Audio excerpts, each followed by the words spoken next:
प्रिय व्यूअर्स, परीक्षा expert official channel के डेली स्टैटिक जीके सीरीज में आपका स्वागत है।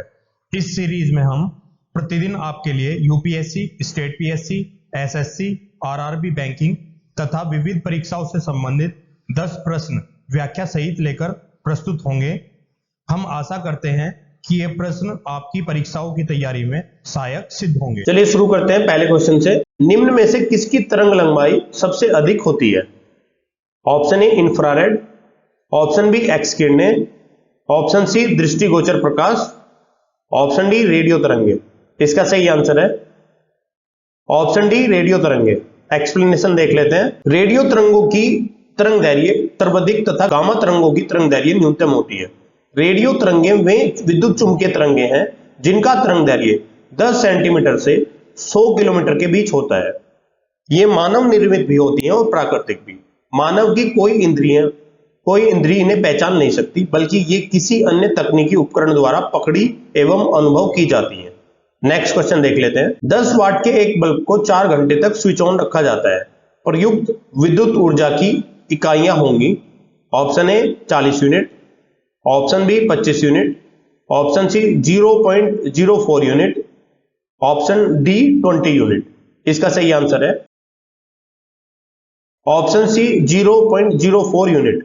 एक्सप्लेनेशन देख लेते हैं। जब 1000 वाट का बल्ब 1 घंटे तक जलता है तो 1 यूनिट खर्च करता है। इसलिए जब 10 वाट का बल्ब दिन में 4 घंटे जलेगा तो 0.04 यूनिट कंज्यूम करेगा। नेक्स्ट क्वेश्चन देख लेते हैं। डायनमो परिवर्तित करता है ऑप्शन ए उच्च वोल्टेज को निम्न वोल्टेज में, ऑप्शन बी विद्युत ऊर्जा को यांत्रिक ऊर्जा में, ऑप्शन सी यांत्रिक ऊर्जा को विद्युत ऊर्जा में, ऑप्शन डी निम्न वोल्टेज को उच्च वोल्टेज में। इसका सही आंसर है ऑप्शन सी यांत्रिक ऊर्जा को विद्युत ऊर्जा में। एक्सप्लेनेशन देख लेते हैं। डायनमो में घूर्णन करती हुई तारों की कुंडली और चुंबकीय क्षेत्र का उपयोग करके यांत्रिक घूर्णन की ऊर्जा को फैराडे के नियम के अनुसार दिष्ट विद्युत धारा में रूपांतरित किया जाता है। डायनमो में एक स्थिर संरचना होती है जिसे स्टेटर कहा जाता है, जो एक स्थिर चुंबकीय क्षेत्र उपलब्ध कराती है, तथा घूर्णन करती हुई वाइंडिंग्स का एक सेट होता है जो आर्मेचर कहलाता है। यह चुंबकीय क्षेत्र में तेजी से घूमता है। चुंबकीय क्षेत्र में तार की गति के कारण धातु में उपस्थित इलेक्ट्रॉनों पर बल उत्पन्न होता है, जिससे तार में विद्युत धारा उत्पन्न होती है। नेक्स्ट क्वेश्चन देख लेते हैं। एक अर्धचालक में विद्युत चालन होता है। ऑप्शन ए केवल इलेक्ट्रॉन द्वारा, ऑप्शन बी केवल होल्स द्वारा, ऑप्शन सी इलेक्ट्रॉन्स एवं होल्स दोनों के द्वारा, ऑप्शन डी न तो इलेक्ट्रॉन्स द्वारा न ही होल्स द्वारा। इसका सही आंसर है ऑप्शन सी इलेक्ट्रॉन्स एवं होल्स दोनों के द्वारा। एक्सप्लेनेशन देख लेते हैं। अर्धचालकों में विद्युत चालन का कारण संयोजकता बंध में छिद्रों की गति और चालन बंध में इलेक्ट्रॉनों की गति के कारण होता है। चालन उच्च तापमान पर होता है क्योंकि अर्धचालक परमाणुओं के आसपास के इलेक्ट्रॉन अपने सहसंयोजक बंधन से अलग हो सकते हैं और जाली के चारों ओर स्वतंत्र रूप से आगे बढ़ सकते हैं। नेक्स्ट क्वेश्चन देख लेते हैं। निम्नलिखित में से कौन सा युग्म सुमेलित नहीं है? ऑप्शन ए मेसान की खोज Hideki Yukawa, option B positron की खोज सीडी एंडरसन एवं यूएफएस, ऑप्शन सी सूर्य तथा तारों में ऊर्जा उत्पादन का सिद्धांत H A Bethe, option D परायूरेनियम तत्वों का संश्लेषण एनरिको फर्मी। इसका सही आंसर है ऑप्शन डी परायूरेनियम तत्वों का संश्लेषण एनरिको फर्मी। एक्सप्लेनेशन देख लेते हैं। परायूरेनियम तत्व या ट्रांस यूरेनिक तत्व वे रासायनिक तत्व होते हैं जिनका परमाणु भार 92 से अधिक होता है। 92 यूरेनियम का परमाणु भार है। अतः सभी आवर्त सारणी में यूरेनियम के बाद आते हैं। इनमें से कोई भी तत्व स्थिर नहीं होता है, वह रेडियोधर्मी क्षय के उपरांत अन्य छोटे तत्वों में बदल जाते हैं। परायूरेनियम तत्वों के संश्लेषण में एनरिको फर्मी का नहीं बल्कि जीटी सीबोर का महत्वपूर्ण योगदान है।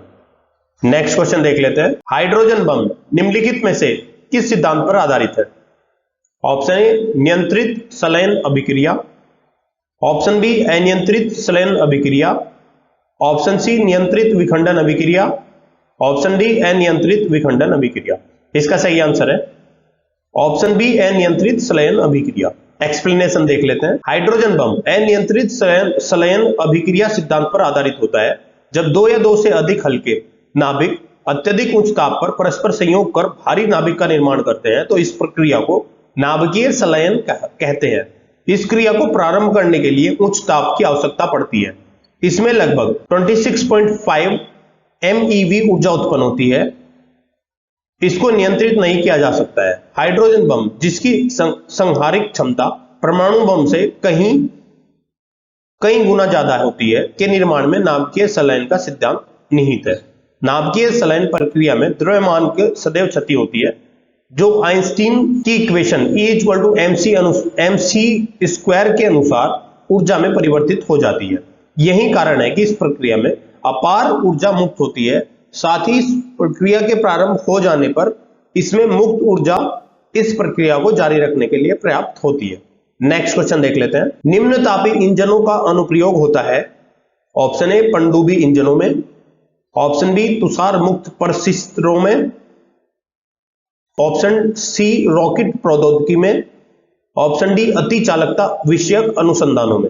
इसका सही आंसर है ऑप्शन सी रॉकेट प्रौद्योगिकी में। एक्सप्लेनेशन देख लेते हैं। निम्न तापी इंजनों का अनुप्रयोग नाभिकीय परीक्षण में होता है। क्रायोजेनिक इंजन एक रॉकेट इंजन है जिसका प्रयोग अंतरिक्ष शटल में किया जाता है। यह इंजन क्रायोजेनिक फ्यूल या ऑक्सीडाइजर का प्रयोग करता है, जो कि इसका ईंधन है। ऑक्सीडाइजर वे द्रवित गैसें हैं जिन्हें बहुत कम तापमान पर संचित किया जाता है। ये इंजन नासा को सफलतापूर्वक चंद्रमा पर पहुंचाने में योगदान देने वाले महत्वपूर्ण घटकों में से एक थे। नेक्स्ट क्वेश्चन देख लेते हैं। विलियम रोंटगन ने आविष्कार किया था। ऑप्शन ए रेडियो का, ऑप्शन बी विद्युत मोटर का, ऑप्शन सी विद्युत बल्ब का, ऑप्शन डी एक्सरे मशीन का। इसका सही आंसर है ऑप्शन डी एक्सरे मशीन का। एक्सप्लेनेशन देख लेते हैं। विलियम रोंटगन ने एक्सरे मशीन का आविष्कार किया था।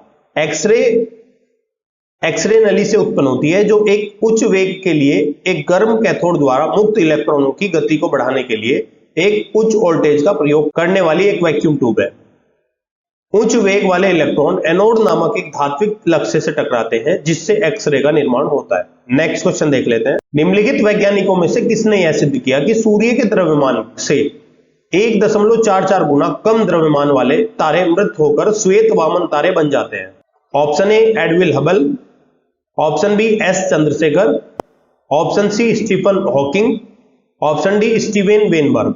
इसका सही आंसर है option B S Chandrasekhar. Explanation देख लेते हैं। एस चंद्रशेखर भारतीय मूल के खगोल भौतिकविद थे, जिन्होंने सफेद बौने तारों के जीवन अवस्था के विषय में सिद्धांत प्रतिपादित किया।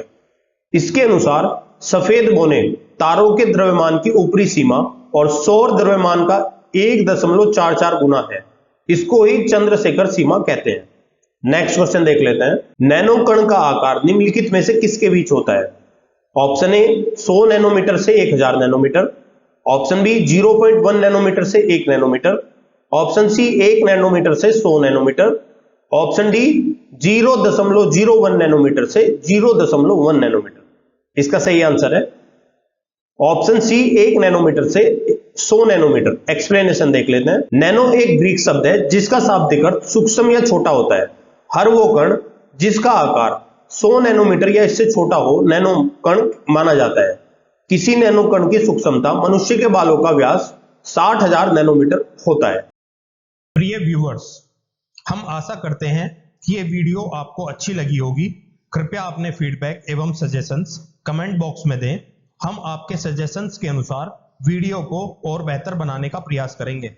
इस वीडियो की PDF प्राप्त करने के लिए आप हमारे टेलीग्राम चैनल से जुड़ सकते हैं, जिसका लिंक वीडियो के डिस्क्रिप्शन में दिया गया है। आप हमारी वेबसाइट www.parikshaexpert.com पर जाकर किसी भी एग्जाम की टेस्ट सीरीज ज्वाइन कर सकते हैं।